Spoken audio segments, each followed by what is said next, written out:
Et stop, tu roules sur le boulevard BD. Ce livre est fait pour toi, pour un épisode spécial Boulevard Tintin, Archibald le marin.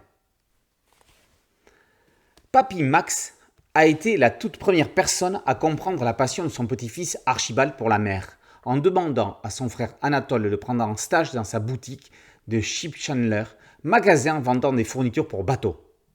Ce sera le début d'une vie de passion, d'une vie de marin, d'une vie d'aventurier.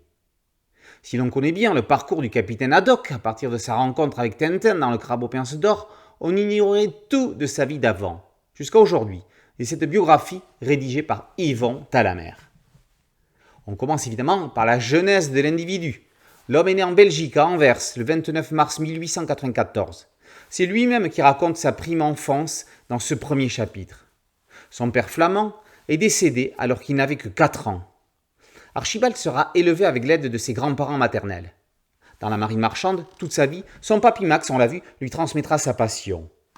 En 1910, le jeune homme embarque pour la première fois.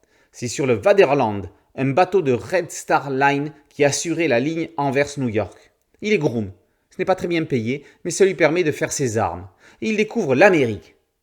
En 1912, dans un bar de Hambourg, il sort d'un bien mauvais pas un type, Philax, qui avait maille à partir avec des consommateurs malhonnêtes de l'établissement. Des années plus tard, Philax, dans un camp ennemi, se rappellera ce que Haddock avait fait pour lui ce jour-là. Dans la guerre d'Archibald, on suit le marin de 1914 à 1919 à travers les mers et océans du monde, pendant que le conflit ravage l'Europe.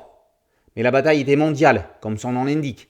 La route des navires dans lesquels se trouvait Haddock croisait des vaisseaux ennemis. C'est en 1919 qu'Archibald fera pour la première fois fonction de capitaine sur le schooner Albatros, en pleine tempête dans la mer martiniquaise, alors que le capitaine titulaire était descendu à terre à la capitainerie pour des formalités administratives.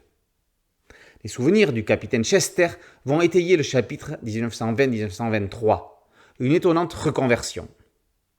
Les deux hommes, alors simples matelots, se sont rencontrés en 1920 aux Bahamas. Ils vont se trouver mêlés à du trafic d'alcool en pleine prohibition. De 24 à 35, ils deviendront les rois des rum runners. Archie vivra une passion d'amour avec Louise, danseuse de cabaret. Changement de cap à partir de 1935. Lorsqu'il sera question de trafic de drogue, Chester prendra le large. Pour Haddock, ce sera plus compliqué, à cause de l'alcool. L'histoire s'arrête alors qu'il allait rencontrer Tintin, dont il avait failli croiser la route plus tôt. La suite, on la connaît. Le livre se termine par un focus sur les ancêtres du capitaine, dans les veines duquel on apprend que ce n'est pas n'importe quel sang qui coule. Archibald le marin donne vraiment l'impression de connaître intimement l'individu, apportant ainsi un tout nouvel éclairage. Quand on a fini de lire Tintin, on peut recommencer à lire Tintin, on y trouvera toujours quelque chose de nouveau. Archibald le marin par Yvon Talamer est paru aux éditions 1000 Sabords. Boulevard BD, c'est un podcast audio, une chaîne YouTube et un site dédié. Merci de liker, de partager et de vous abonner. A très bientôt sur Boulevard BD. Ciao.